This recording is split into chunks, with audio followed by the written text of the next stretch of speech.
do a little showcasing of some of my gear. The reason why my gloves make that sound when they hit the ground is because they're not just regular gloves. I took gloves like these and I made them into those. What I took is layers of basically like a fleece type material. It was a sleeping bag liner that had a hole burned through it, and I repurposed it into basically stuck layers upon layers of that fleece material. I used B7000 initially as a bonding base agent. That's what provides the adhesion. And what provides the rigidity is the polyurethane. It's water-based, so it's a little softer than oil-based. But I have about 4 millimeters over the parts of my fingertips. And about 8 millimeters or so over my knuckles. Where my knuckles are. It's not cushion like a regular boxing glove. It's basically just like rubber. It's literally rubber and plastic. That's what I have over my hands. And so when you punch something, it does spread the load out, and it stops things like sharp edges like trees and stuff from cutting you. But otherwise, yeah, it made a pretty interesting result. It is significantly heavier than these are. That's why these won't really make any sound when you drop or hit them against anything. But these are basically solid enough. There's padding over the wrist bone area, because this buckle was basically smashing into it. And there's mostly a few moves here. And there's padding, especially on the the palm side, not the edge of the hand. There's 2 millimeters there's 2 layers of that fleece material underneath the palms on both of these, which is why I like using these gloves for swinging branches, because it absorbs some of that rebound. There's some padding on both sides on both of these gloves. These gloves are distinct in that the left side is a little more flexible than the right. And I did that way on purpose so I could have a little more flexibility. The right side is a bit more of a one-piece model. But yeah, it is pretty stiff. It is pretty stiff getting into. It's basically a formed layer of plastic. It's not, it's not loose like this. This is very easy to get into. I mean, there's no resistance to this. It's just, but this is significantly heavier. It took a long time. It took a lot of time making these, waiting for the adhesive to dry. And yeah, the reason I did that is in case you do have to like punch sharp objects like these or sharp edges, such as a blade or a soup can, metal can, or anything in nature. It's actually a little softer up front. I know it's just my palms. Okay, all right. No, I'm just sore on my fingers.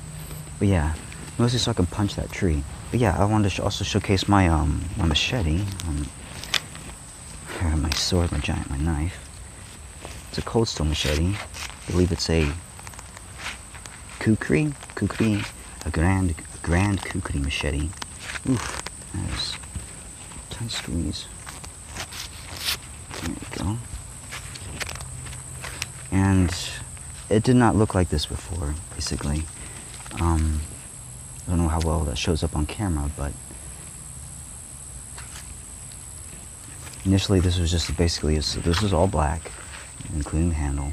It didn't look like much. It looked like a weapon of like destruction, basically. It didn't look like a prized tool, or not. It didn't look like a ceremonial. It didn't look very say-so out in public. It looked too dangerous, too purposeful. Now it looks a lot more decorated. And what I did with this is, because the handle was basically falling apart because I was beating it to death against those trees, is take a bunch of strings, like several colors, several strands at once, several strands at once, and then begin and just start wrapping it. I just wrapped the piss out of this thing. I put like umpteen million coats, at least 30 coats of water-based polyurethane. You want to use oil-based if you ever can, because it's a lot stronger, it's a lot more durable. Water base is a little softer. But the main reason, especially, and I wrapped this with string as well, and I put polyurethane all over the entire surface, so this is basically bonded to it. So the string is bonded to it, and the reason I did that for this, especially the sheath, not only because it makes it look a little more decorative, a little more friendly, more publicly friendly, is so that, because initially this thing was it's a floppy mess, just like these things were. Like, you take this off, and you couldn't use this for anything. And I realized that out in the wild or out in the woods, you need something where you can swing your main tool or swing a sidearm, a side weapon, where you can just knock something aside, like just small things. You don't need to swing like a heavy steel sword, and you just swing a sheath. And now with that, just basically strung all the way across for strength, going in both directions, wrap this way, wrap that way, wrap long ways. Yeah, and with polyurethane on both sides and with several layers of wood glue as well.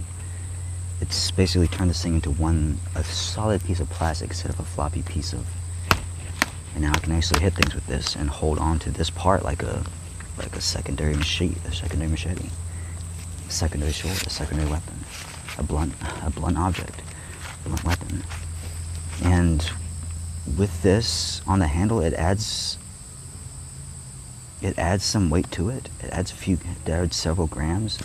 And with this thing, it adds a couple ounces because it's so heavy. And now with this and that together, now when you swing this training sword, this whole setup with the sheath on like that, it's a lot of weight, and it's a lot better to train with too. You get a lot more muscle growth.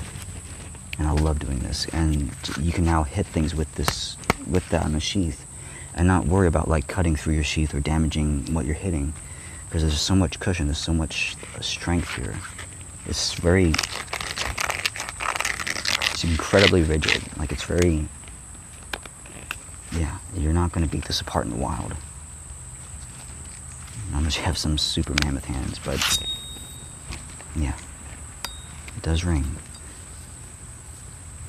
I wish I could show you guys that on camera, but it looks more like glass than anything else, like hazy glass.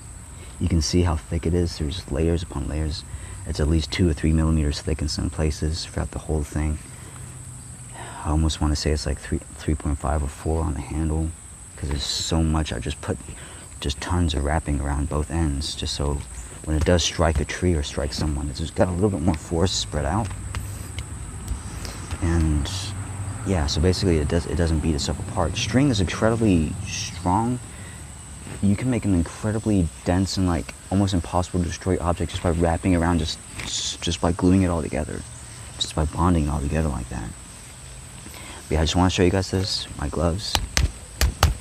I'm really proud of these things because they're incredibly strong. They allow me to hit like hard objects like straight on and not worry about either damaging my hands, or you do feel the impact. It does transfer to your fists when you hit something like a tree. But these things are amazing. They spit out so much force. But at the same time, they're also very rigid. There's almost no cushion in these. The only cushion I have is like its layer of B7000 acrylic adhesive. It's basically like a softer type of rubber. It does help, but no, there's no. The only absorption impact is from the plastic and the rubber itself. And you basically get all that shock transferred into your fists. So unless your fists are very hard, yeah, it's still going to hurt with these on, but yeah, they do allow me to train a lot longer. Yeah, covering the wrist bone area. It's that buckle. The buckle tore my bones up last time. I didn't realize it too much later. I'm like, why was my bone so sore? Anyways, yeah, I just want to show you guys that. Cover my gear.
This won't make your fingers numb. So use the gloves.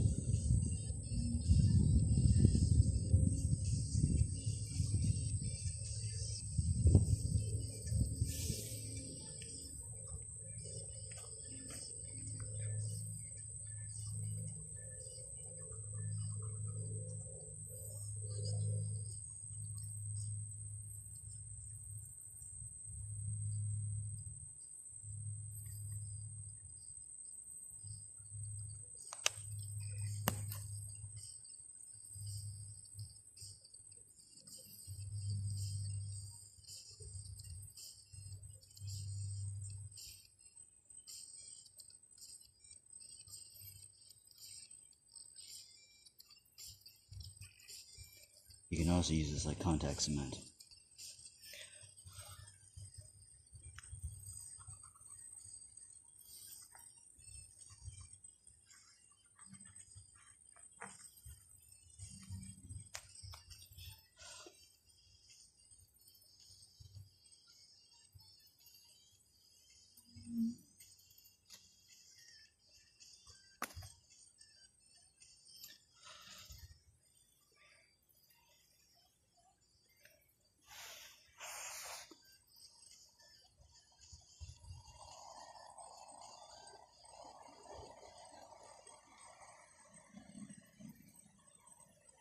I'm able to restore my nerves pretty quickly if they're just damaged by chemicals like this. But I would always wear gloves when working with solvents. Petroleum-based solvents, that is.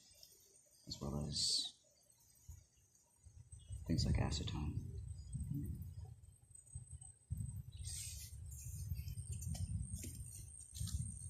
Okay.